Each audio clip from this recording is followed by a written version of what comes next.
It wasn't just a letter, it was a controlled detonation buried for 30 years. And the moment Charles Spencer unlocked that antique mahogany box with white cotton archivist gloves and an iron key inside his Althorp vault, the entire official history of the royal family began to fracture in real time. Because this wasn't a leak, not a rumor, not a tabloid whisper. This was Princess Diana's own handwriting, dated August 10th, 1997, just 21 days before Paris, addressed directly to Princess Anne, and every second of how it surfaced felt staged, deliberate, almost like a message sent across decades with precision timing. And the first shock wasn't even what she wrote, it was who she wrote to. For 30 years, the world was told Diana and Princess Anne barely tolerated each other, that they were opposites locked in silent rivalry, Diana the emotional, media-driven icon, Anne the cold, disciplined royal who rejected drama. That narrative wasn't just accepted, it was reinforced, repeated, institutionalized. But this letter doesn't just challenge that story, it shatters it. Because Diana didn't write to Anne as an outsider. She wrote to her as her most trusted ally inside the system. And if that's true, then the entire perception of internal royal dynamics wasn't misunderstood, it was manufactured. And then the contents hit, and suddenly this stops being emotional history and becomes something far more dangerous. Diana wasn't writing about loneliness or heartbreak. She was documenting strategy.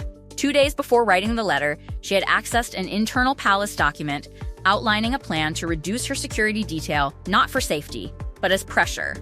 She called it an administrative trap, not speculation, not interpretation, her exact words. And the purpose of that trap? To force her to abandon her independent media work and bring her back under institutional control. That alone changes everything, but she goes further. Because Diana didn't stop at exposure. She identified the mechanism. She warned that the palace intended to use a clause from the 1772 Royal Marriages Act to initiate a custody framework over Prince William and Prince Harry. Not a suggestion. A legal pathway. One that would allow the sovereign to control where her sons lived, studied, and existed. That's not fear, that's foresight. That's a woman watching a system assemble against her in real time and choosing to document it before it closes in. And the fact she chose Princess Anne to receive that warning is the first clue that something deeper was already happening behind palace walls. Then comes the detail that turns suspicion into pattern. Diana didn't just confide in Anne, she asked her for a role. She asked her to become a barrier, a shield between her sons and the traditionalists shaping the monarchy. She wrote that Anne was the only one with the courage to challenge a reigning monarch if necessary. That line alone redefines Anne's position inside the institution. Not neutral, not passive. Active, strategic, and what makes this explosive is what happened next, because the records suggest Anne didn't ignore that request. She executed it. Between 1997 and 2005, court circular logs quietly placed Princess Anne at Windsor during Prince William and Prince Harry's school breaks. No press, no announcements, no documentation. She arrives in private cars, avoids public scheduling, and spends time with them away from Clarence House influence. That's not coincidence, that's coordination. That's a pattern. And it aligns exactly with what Diana asked for in that letter. Which means Anne wasn't just aware she was acting. For 8 years. Silently. And now the method of authentication makes it impossible to dismiss. This wasn't handed to the public casually. Charles Spencer spent 48 hours working with a forensic document examiner from the London Probate Archives. Handwriting pressure points were matched against verified Spencer family documents. The Kensington Palace crest was confirmed. The ink, the paper, the signature, all validated. There's even a second copy stored in a Fleet Street law firm vault, sealed in a lead-lined container, registered under an anonymous corporate entity 30 years ago. That detail alone suggests foresight. Protection. Planning beyond Diana herself. And here's where the tension escalates, because the palace tried to respond. Quietly, legal teams explored whether publication could be blocked. But they couldn't. The letter wasn't state property. It wasn't addressed to a government official. It existed in private archives at Althorp House. Constitutionally untouchable, which means for the first time, Diana's voice enters the public record without institutional control. And that loss of control is where the real panic begins. Because once this letter is accepted as truth, every previous narrative collapses. The idea that Diana and Anne were distant rivals becomes unsustainable. Administrative records show overlapping movements in 1996 and 1997, both women appearing in the same regions. Their vehicles logged near identical service depots along the M4 motorway within 30 minutes of each other. That's not chance, that's coordination. Private meetings. Strategic exchanges. Which raises a question no one inside the palace is answering. What exactly were they discussing? Then, another revelation surfaces, and it changes the stakes entirely. During a private Balmoral Castle dinner in 1996, a senior advisor proposed restricting Diana's access to her Kensington Palace apartments using Crown property statutes, a move designed to isolate her physically and weaken her media presence. And before it could progress, Princess Anne intervened, shut it down, called it absolute corporate stupidity, killed the plan before it became official. And the next morning, Diana learns about it not through official channels, but through a secure line connected to Anne's lady-in-waiting. That's not distance. That's alliance. That's resistance, operating from inside the institution.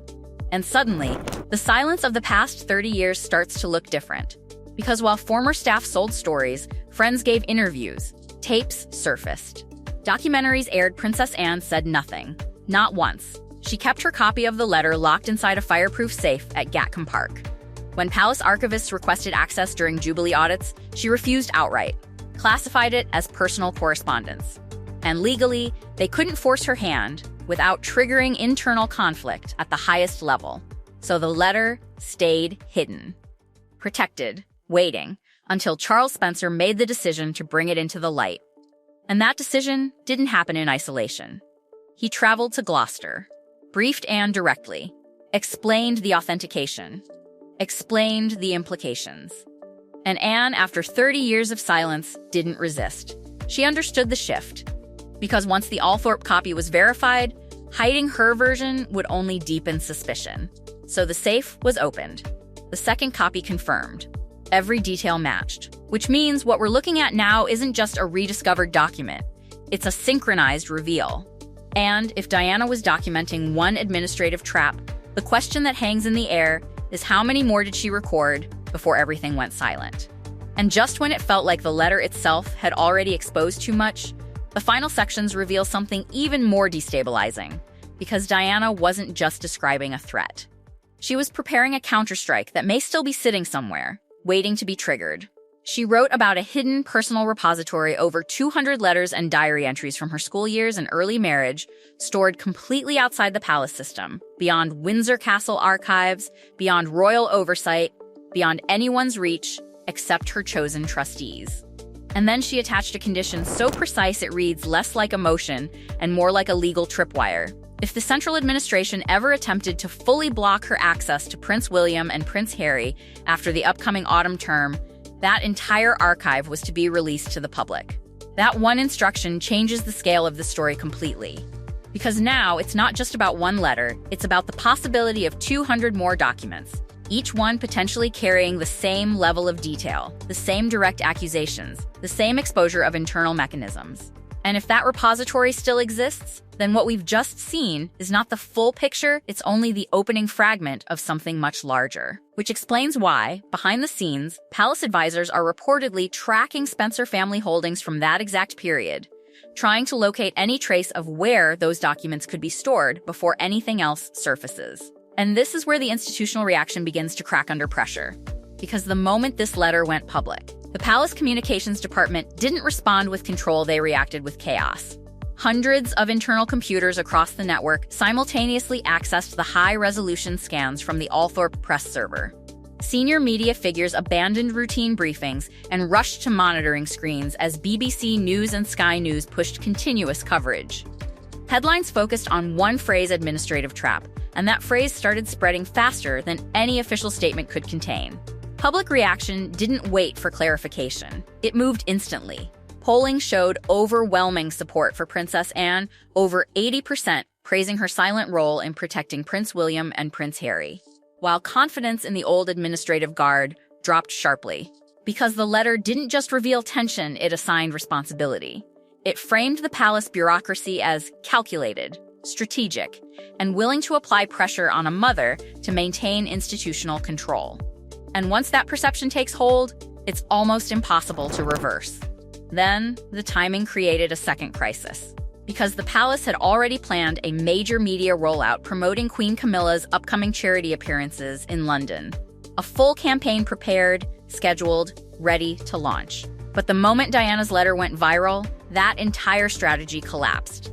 Promoting public engagements suddenly looked disconnected, almost tone-deaf, against the backdrop of a mother's written warning about losing control over her children. The king's chief secretary made the decision quickly. The campaign was frozen, media assets locked away, visibility reduced.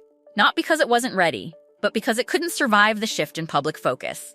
And then came the moment that quietly redefined the power structure, entirely a private call between Clarence House and Adelaide Cottage. The king's advisors wanted Prince William to support a unified response, a carefully worded statement acknowledging the letter while placing it firmly in the past, framing it as part of a different era. A controlled narrative, a contained interpretation. But Prince William refused. Completely, during that call, he rejected the script, declined to involve his office, and made it clear he would not participate in any attempt to reinterpret or minimize his mother's words. He recognized the letter as authentic family history, not something to be reshaped for public comfort. And in doing so, he didn't just disagree, he isolated the palace strategy. Because without his support, the entire attempt to stabilize the narrative collapsed before it could even begin. And when you read that knowing it was written just 21 days before Paris, it stops being historical context and becomes something far more unsettling, a timestamp of urgency from someone who knew exactly what she was up against. And now, that timestamp is permanent. Because once Charles Spencer completed authentication, the document wasn't just revealed, it was registered. Logged into the London High Court Probate Registry, preserved in a temperature-controlled archive, officially part of National Historical Record. Beyond modification, beyond suppression, beyond reach. Which means the narrative can't be reversed anymore. Outside Buckingham Palace, the public response wasn't explosive, it was controlled, almost reflective. People gathered in silence, holding newspapers printed with Diana's handwriting, as if recalibrating everything they thought they knew. Because what this letter reveals isn't just conflict, it reveals alignment.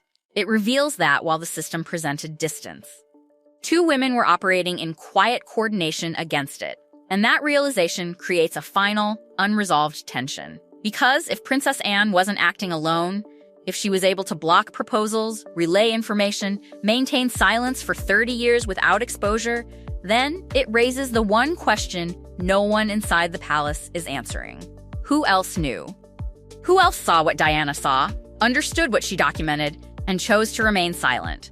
Because if even a fraction of that hidden network existed, then this letter isn't just rewriting the past. It's exposing a structure that may still be operating quietly, strategically, and completely out of public view.